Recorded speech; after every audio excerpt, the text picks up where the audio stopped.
안녕하십니까. 전국에 계신 초, 중, 고 학생 여러분, 그리고 세계에 계신 해외 동포 어린이 여러분, 반갑습니다.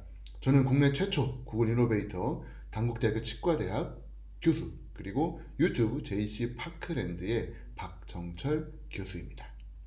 오늘 여러분들에게는 주인공은 절대 죽지 않아, 구글 문샷 띵킹으로 미래에서 살아남기 라는 주제로 여러분들에게 짧은 강의를 드리려고 합니다.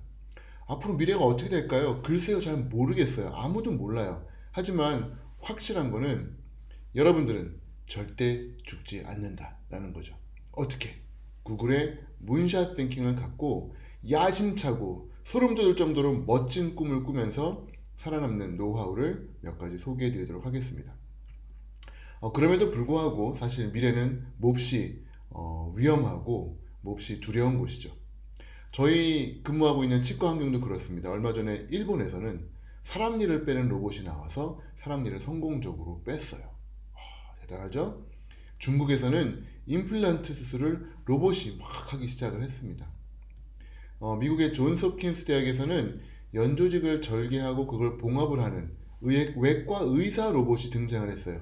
말 그대로 별처럼 스타처럼 등장을 했습니다.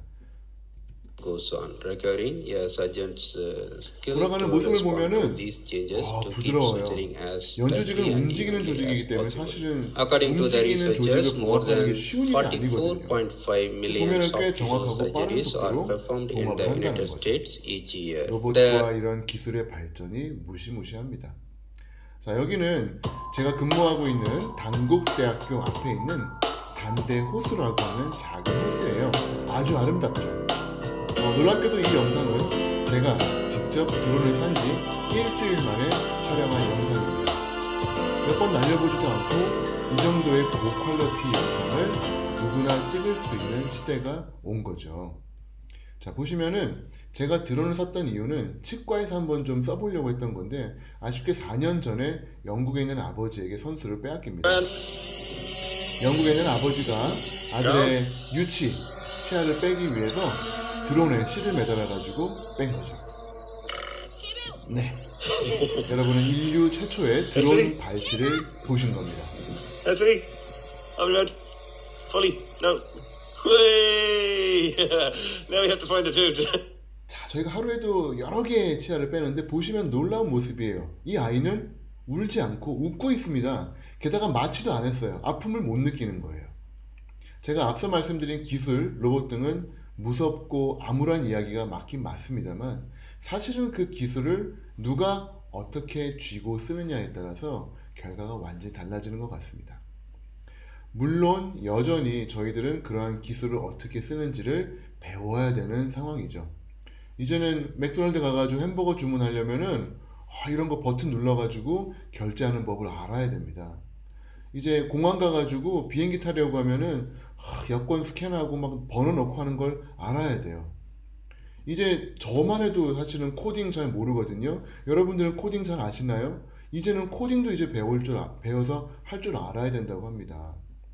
점점 더 글을 읽고 쓰는 것만큼 그러한 문맹, 리터러시만큼이나 이제는 다문화 사회와 미디어와 정보와 감성적으로 환경과 재무와 사이버 세계에 친숙한 능력을 갖고 있는 이러한 리터러시까지 가져야 되는 세상이 된 거죠. 확실한 거는 뭘 배워야 될지 모르겠지만 여러분은 이런 세상에 살게 될 거예요. 어떤 세상일까요? 저희가 읽었던 예전의 책입니다. 누가 내 치즈를 옮겼을까? 라는 책이었는데요. 여러분은 바로 누가 내 밥그릇을 옮겼을까? 라는 세상에 살게 될 거예요. 초, 중, 고 열심히 공부해가지고 대학 딱 들어가고 4년 공부한 다음에 나오면 멋진 직장 갈 거라고 생각을 했는데 그렇지 않아요. 내가 국문학을 전공했다고 해서 국문학자가 된다? 아니에요. 영문학을 전공한다고 영문학자가 된다? 아니에요. 물론 다행히 정말로 드물게 국문학자가 될 수 있어요. 하지만 그렇다고 해서 평생 국문학자가 되느냐? 그것도 아닙니다. 끊임없이 삶이 바뀌고 직업이 바뀌는 환경이 올 거예요. 여러분이 그만둘 수도 있을 거고요. 아니면 열심히 하고 있었는데 어느 날 인공지능이 로봇이 여러분의 일자리를 뺏어갈 수도 있는 겁니다. 이 모든 것들의 원인은 제가 보기에 인간이 너무 오래 살게 되면서 그런 것 같아요. 지금 초등학생들의 평균 기대 수명이 149세라고 하더라고요. 저희는 60대에 이제 은퇴하고 그냥 자유롭게 이제 살아야 되는데, 이제는 60대에 은퇴하고 난 다음에 무려 90년, 60년보다 더 길죠. 60년대 은퇴하고 그냥 끝나야 되는데, 이제 시작인 거예요. 이제 햇병아리인 거예요. 뭐 앞으로 어떤 직업이, 어떤 능력이 필요할지 그 어느 누구도 모르는 겁니다. 다보스 포럼에서 이런 얘기가 나왔다고 하죠. 지금 현재 초등학생들은 평생 6개에서 8개의 직업을 가져야 할 것이다. 내가 직업을 그만둬서가 아니라 나라가 바뀌고 제도가 바뀌고 환경이 바뀌고 기술이 등장하고 로봇이 내 직업을 뺏어가기 때문에, 그렇기 때문에 이러한 환경에서 살아남으려면, 인공지능과 머신러닝의 시대에서 살아남으려면 여러분은 그걸 뒤집어서 러닝 머신이 되어야 된다. 그게 제 생각입니다. 그렇다면 입만 쭉 벌리고 선생님이 입에 쏙쏙 넣어주는, 자 구구단위예요, 자 이제 무슨 소인수 무슨 공식이에요, 2차 방정식입니다. 안 되죠. 바다가 나오면 스스로 배를 만들 수 있어야 되고요. 산이 나오면 비행기를 만들어서 날아갈 수 있어야 되는 겁니다. 옛날에 저희가 좋아했던 영화가 있어요. 007과 맥가이버죠. 빠밤 빠밤 멋있는 007이 미션을 받고 출동을 합니다. 그때 잠깐 Q라고 하는 박사가 선물을 꼭 줘요. 영화 시작할 때. 이봐, 이거는 레이저가 나오는 반지야.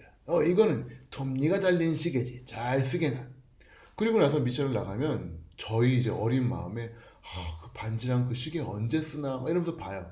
그러다가 영화 맨 마지막쯤에 탁 밧줄을 반지로 착 풀고 탈출을 하면 미션 성공이다. 영화 잘 만들었다. 라고 이야기했습니다. 하지만 이것은 예전의 상황이에요. 저희가 살던 시대에는 우리 앞으로 미래가 어떻게 될지 예측이 됐었습니다. 근데 여러분의 시대에는 앞으로 미래가 어떻게 될지 그 어느 누구도 몰라요. 그렇기 때문에 저희가 미리 준비를 시켜줄 수가 없습니다. 국영수 위주로 좋은 직장 가면 결혼을 잘할 것이고 그러면 평생 잘 먹고 잘 살 수 있다? 그런 공식이 이제 안 통하는 거예요. 안타깝게도 여러분, 어떤 미래가 올지 어떤 사회가 올지 모르겠지만 저희 어른들이 여러분에게 드릴 수 있는 건 주머니 칼 하나밖에 없어요. 죄송합니다. 맥가이버 맨날 갇혀요. 막 문에 갇히고 어디 감옥에 갇히고. 하지만 막 속상해하지 않습니다. 주변을 막 둘러봐요. 그리고 여기 있는 세제와 요 고구마를 합해서 전자레인지에 돌리면 폭탄이 되지. 뭐 그게 되는지 안 되는지 알 수 없습니다만 어쨌건 주변에 있는 환경을 이용해서 자신의 지식을 이용해서 모든 문제를 멋지게 해결하죠. 바로 이런 맥가이버형 인재가 되어야 된다고 생각을 합니다. 그렇기 때문에 여러분들에게 제가 오늘 4가지 미션을 드릴 건데요. 그 첫 번째가 바로 Learn to Learn입니다. 여러분 지금 배워야 될 기술이 있다면 코딩, 뭐 컴퓨터 프로그램하는 거, 그림 그리는 법 아니에요. 배우는 법을 배우세요. 옛날에 휴렛 패커드, 아주 유명한 이제 그 회사죠. 거기 이제 패커드 재단에서 만든 4C에다가 2가지를 더한 디퍼 러닝이라는 컨셉이 있습니다. 4C는 미국 교육부에서 말한 앞으로 미래 사회에서 중요하다고 생각되는 역량들이에요. 창의성, 비판적 문제 해결성, 협업 능력, 커뮤니케이션. 이 4C가 중요하다고 했고 패커드 재단은 여기 2개를 추가해서 학술적인 마인드셋과 how to learn how to learn, 배우는 법을 배우는 방법, 그거를 6개를 가져야 미래 사회에서 살아남을 수 있다라고 이야기를 했습니다. 자, 조시 웨이츠킨이라는 친구가 있었어요. 이 친구는 좀 천재긴 합니다. 미국 체스 챔피언을 9살에 했어요. 대단하죠. 근데 문제는 너무 어릴 적에 유명해졌나 봐요. 이게 너무 유명세를 타다 보니까 이 체스가 잘 안 됐습니다. 그래서 저희가 잘 알고 있는 전형적인 이 천재의 몰락을 하게 되죠. 그리고서는 이제 내 인생 끝났구나 하는 차에 우연히 길을 가다가 21살에 잔디밭에서 이렇게 태극권을 하는 중국 노인들을 봐요. 그 태극권에 매료가 됩니다. 그리고 태극권을 배우고 불과 5년 만에 태극권 세계 챔피언이 돼요. 이 사람은 천재라서 그렇죠. 네, 물론 머리가 똑똑했어요. 하지만 체스는 머리로 하죠. 태극권은 머리로 하는 거 아니거든요. 몸으로 하는 거잖아요. 어떻게 전혀 다른 영역을 이렇게 빨리 배울 수 있느냐.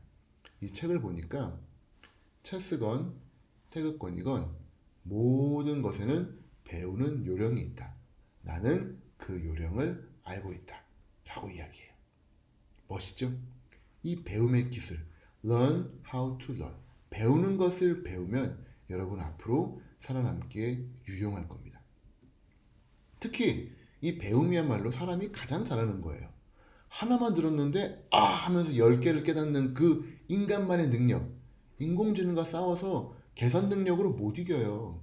기억 능력으로 못 이깁니다. 하지만 하나를 들었을 때 10을 깨치는 그 사람만의 능력. 그리고 심지어 선생님이 잘못 가르쳐줘도 저거 바람풍일걸? 하면서 척하면 착하고 알아듣는 그 능력. 바로 그거를 저희가 더욱더 연마를 해야 된다는 거죠. 하지만 안타깝게도 학교 현장이나 우리 모두의 삶은 매뉴얼대로 살라고만 합니다. 절대로 고정관념 밖으로 벗어나지 말라고 하죠. 진도가 있고 시험이 있고 정답이 있는 삶을 살고 있기 때문이에요. 안타깝습니다. 그래서 저는 되도록이면 여러분의 삶에서 이러한 부분을 좀 벗어나라고 말씀을 드리고 싶어요. 이케아라고 하는 유명한 가구 회사가 있습니다.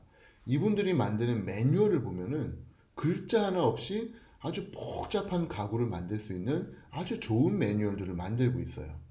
근데 이 매뉴얼을 안 따라하는 괘씸한 사람들이 있습니다. 누구냐? 이케아 해커예요. 이 해커들은 어떻게 하느냐? 가구를 삽니다. 매뉴얼을 안 봐요. 그리고 의자를 가지고 이러한 자전거를 만들고요.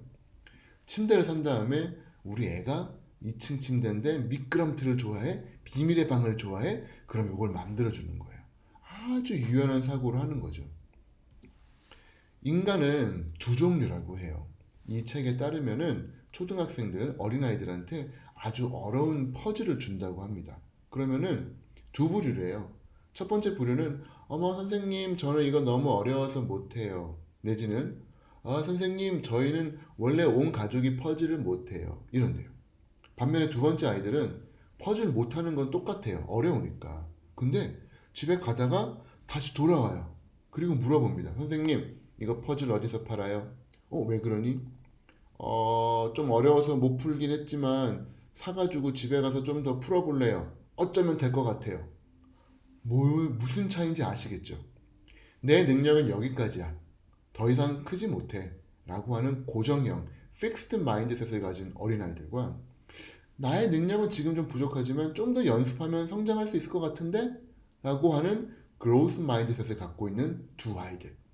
따라서 미래의 사회에서는 강자와 약자, 힘이 센 자와 힘이 약한 자가 있는 게 아니라 배우려고 하는 자와 배우려 하지 않는 자로 나뉠 거라고 이야기를 합니다. 부디 여러분 모두 배우려는 자가 되고 배우는 기술을 배우는데 주안점을 두시기를 바랍니다. 두 번째, 왓은 이제 좀 그만했으면 좋겠어요. 앞글자 따가지고 외우고 태종, 태세, 문단세 이런 왓은 이제 누가 더 잘하느냐? 인공지능이에요. 인공지능은 인터넷에 물려있죠. 365일 24시간 물어보면 맨날 대답해줘요. 정말 한 번도 싫다는 소리 없이 알려주죠. 게다가 이 왓은 자꾸 바뀌어요. 저희 때는 수금지와 목도 천의 명이었어요. 근데 어느 날 어머나 명왕성이 태양계가 아니래요. 이게 웬일이에요. 이러한 사실들, 팩트들은 과학의 발전에 따라서 역사의 흐름에 따라서 바뀔 수 있어요. 그러면 중학교 때 열심히 수금지와 목도 천해명 했는데 고등학교 때 어느 날 수금지와 목도 천해까지만 해요. 그럼 얼마나 황당해요. 이러한 왓은 항상 바뀔 수 있는 존재입니다. 그럼 저희는 뭘 해야 될까요? 무엇을 파고들어야 될까요? 고혈압 정의 알았어요. 오케이. 140에 90 오케이 알았어요. 이 환자는 약도 먹고요. 운동도 하고요. 살도 뺐어요. 근데 고혈압이 안 떨어져요. 왜 안 떨어지지? 그럼 이 사람은 어떻게 치료해야 되지? 바로 why와 how라고 하는 정말 앞으로 리얼 월드에서 가장 중요한 문제들, 바로 이것들이 why와 how입니다. 이거에 대한 고민이 필요해요. 미세먼지가 뭐지? 정의가 중요한 게 아니에요. 미세먼지가 왜 생겼지? 미세먼지 어떻게 대처해야 되지? 이게 바로 저희가 해결해야 될 가장 큰 문제잖아요. what보다는 why와 how에 대해서 초점을 맞췄으면 좋겠습니다. 그렇기 때문에 교실들이 이제 바뀌고 있어요. 선생님한테 what을 들었던 교실에서 지금 그 배울 거 많다고 유명한 하버드 이과대학은 이러한 평면형 교실에서 토론하고 이야기하면서 why와 how에 대해서 배우고 있습니다. 세 번째, 이 많은 것들을 살려고 하다 보면은 여러분의 시간 관리가 쉽지가 않을 거예요. 그래서 저의 삶의 가장 큰 모토인 20대 80 법칙, 때로는 파레토의 법칙이라고 하는데요. 그 법칙을 알려드리고자 합니다. 자, 이게 뭐냐? 파레토의 법칙은 20대 80으로 이루어져 있어요. 무슨 말이냐? 자신이 갖고 있는 능력, 재능, 시간의 20%를 자신이 투자한 것의 20%가 실제 산출물, 결과물의 전체의 80%를 좌우한다는 거죠. 좀 이해가 안 되죠? 제가 예를 들어 설명을 좀 해볼게요. 자, 우리 아저씨들 술 좋아하는 아저씨 있죠? 상상을 한번 해보세요. 그날 하루에 술집에서 술을 이만큼 팔았어요. 근데 주인장이 딱 보니까 그날 판 술의 80%를 누가 먹어요? 20%의 이 술꾼 아저씨들이 막 다 먹는 거예요. 골고루 먹는 게 아니라 20%의 사람이 80%의 술을 다 먹는다는 겁니다. 거꾸로 80%의 손님은 별로 매출에 도움이 안 되는 거예요. 그쵸? 요 20% 손님한테 잘해주는 게 중요한 겁니다. 백화점은 어때요? 오늘 매출이 엄청나게 나왔는데요. 오늘 매출의 80%를 무려 20%의 VIP 손님이 다 쓰고 갔어요. 그럼 다음에 어떻게 하면 될까요? 이 20% 손님한테 엄청 잘해야겠죠? 연락하고 새로운 신상 나오면 이메일하고 문자 드리고. 그렇다면은 이 20%야말로 우리의 삶을 아주 효율적으로 만드는 좋은 황금의 20%가 아니겠냐? 그러한 깨달음이 제 삶에도 온 겁니다. 어떤 경우냐? 시험 공부를 해요. 10시간을 공부를 했는데 졸다가 깨다가 10시간을 공부를 했어요. 근데 전체 시험 문제의 80%가 제가 공부한 2시간에서 다 나왔어요. 나머지 8시간은 황당하죠. 그렇게 공을 들였는데 거꾸로 생각을 해볼게요. 10시간치 공부할 게 있는데 그 중에서 시험에 80%가 나올 법한 중요한 20%를 보는 눈이 있다면 얼마나 좋을까요? 2시간만 공부했는데 다른 친구들의 성적 80점이 나왔어요. 다른 친구는 10시간 공부해가지고 100점이 나왔는데 저는 2시간밖에 공부 안 했는데 80점 나왔어요. 상당히 효율적이죠. 그렇죠? 이렇게 효율적인 황금의 20%를 찾는 것이 파레토의 법칙인데 곰곰이 생각해 보니까 이런 생각이 드는 거예요.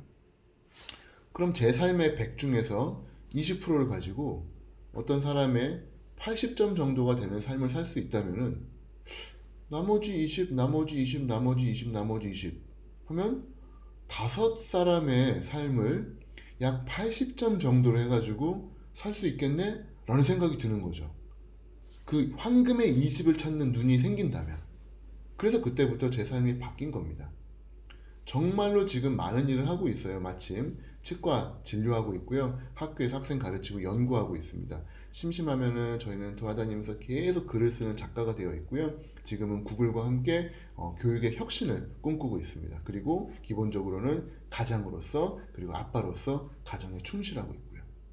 이 5가지의 삶 20, 20, 20, 20, 20 100점짜리 아빠는 아닐 수 있어요. 하지만 제 삶의 20%만으로 80점짜리 아빠가 된다는 것, 몹시 효율적인 작전이죠. 그리고 저는 정말 5명의 삶을 풍족하게 누릴 수 있다는 거죠. 파레토의 법칙, 여러분의 삶에 한번 꼭 좀 넣어보셨으면 좋겠습니다. 여러분 친구들 중에 여러분의 삶을 행복하게 만드는 80%는 어쩌면 20%의 친구일 수 있어요. 여러분이 읽은 10권의 책 중에서 여러분의 삶에 감동을 주는 80%는 20권의 책, 20%의 책일 수 있어요. 무슨 말인지 알겠죠? 네 번째입니다. 문샷 땡킹. 만약에 저 달을 향해서 쏜다라는 뜻인데요. 이게 무슨 뜻이냐? 구글의 이야기를 좀 해볼게요. 구글이라고 하는 회사는 다들 아시는 것처럼 인터넷 검색 회사로 시작을 했습니다. 근데 이 회사의 미션이 좀 웃겨요. 뭐 검색을 잘 해가지고 주가를 올려서 주주들을 행복하게 하겠다? 아니에요. 전 세계에 있는 모든 지식을 잘 정돈해서 사람들에게 고루 제공하겠다가 이들의 미션입니다. 약간 회사측은 좀 엉뚱하죠. 처음에 한 게 홈페이지를 정돈해가지고 제공을 한 거예요. 그 당시에 세르게이 브린과 레리 페이지가 직접 중고 컴퓨터를 사가지고 전 세계에 있는 홈페이지를 다운을 받습니다. 얼마나 이 욕구, 지식에 대한 정보에 대한 욕구가 심했는지 알 수 있죠. 지금은 이제 이걸로 안 되니까 거대한 서버들이 전 세계에 지금 퍼져 있는 상태입니다.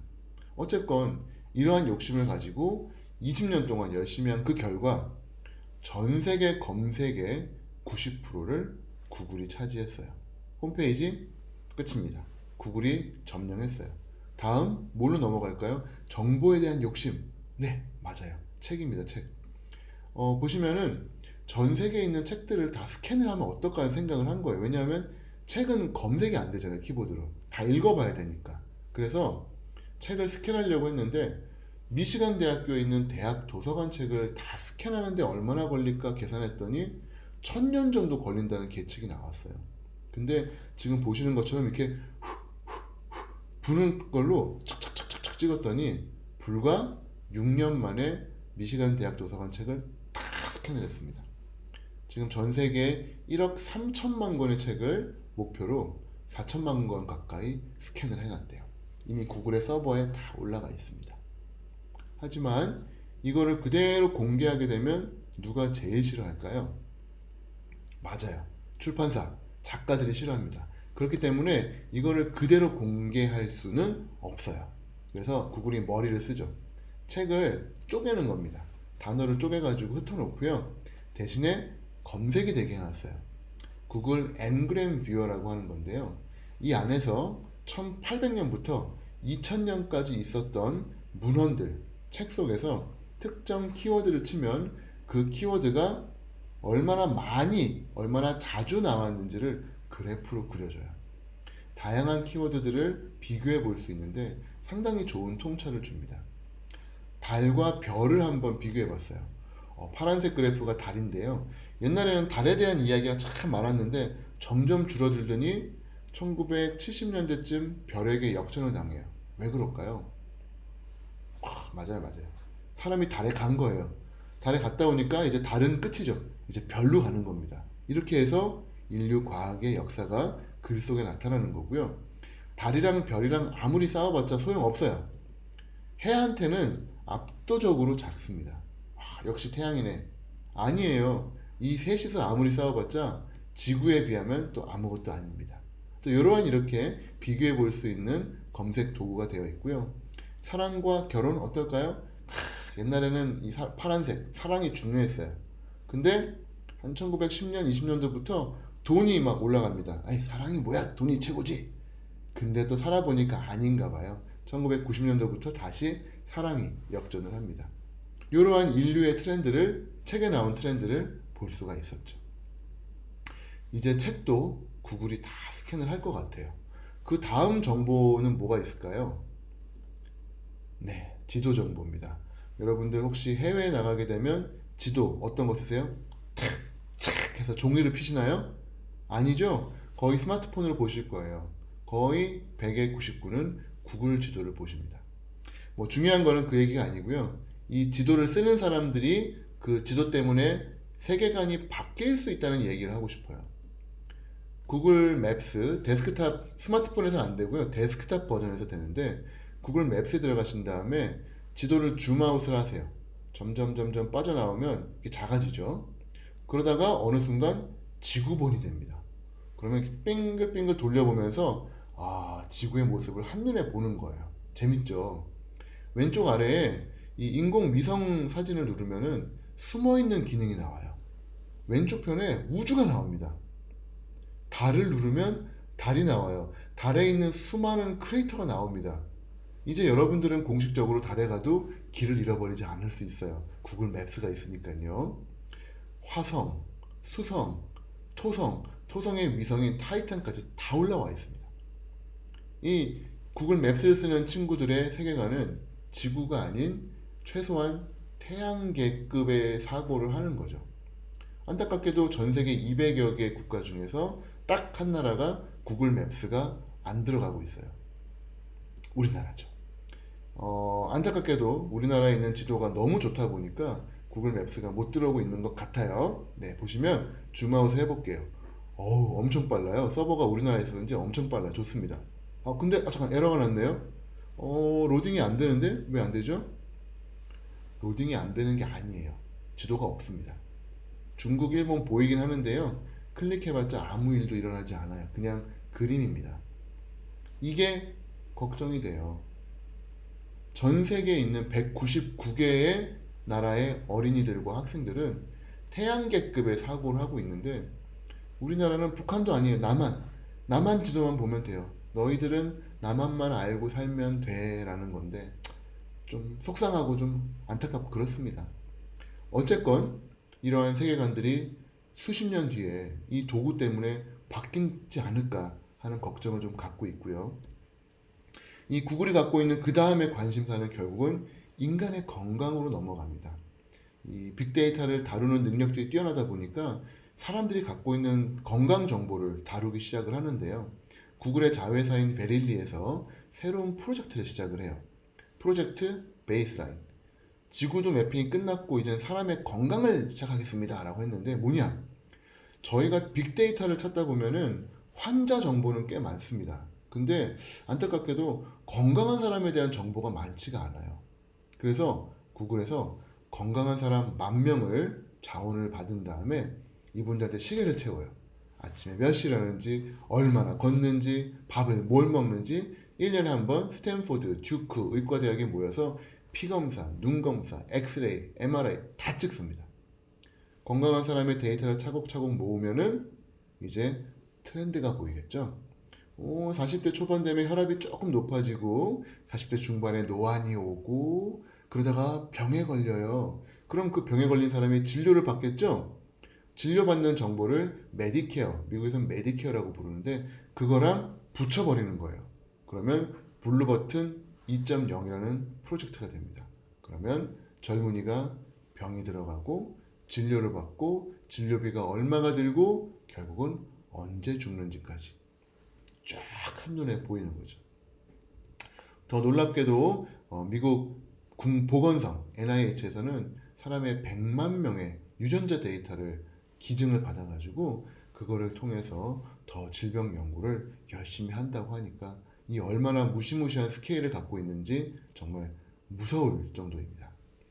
다들 아시는 것처럼 미국에 있는 한 디지털 회사의 시계는 그냥 단순하게 맥박을 재는 게 아니라 심전도를 측정을 할 수 있어요. 그래서 실제로 이게 얼마나 심장병이 올 수 있는지도 예측할 수 있다고 하는데 요 시계 사가지고 한국에 오면 안 돼요. 요 기능 꺼져 있습니다. 네. 원격 의료법에 의해서 위법이에요. 그래서 안 되는 거예요. 뭐 우리나라도 이제 따라하기 시작했습니다만 넘어지면은 그 움직임을 디텍션 해가지고 너 넘어진 것 같은데 119 불러줄까? 뭐 이런 기능도 있죠.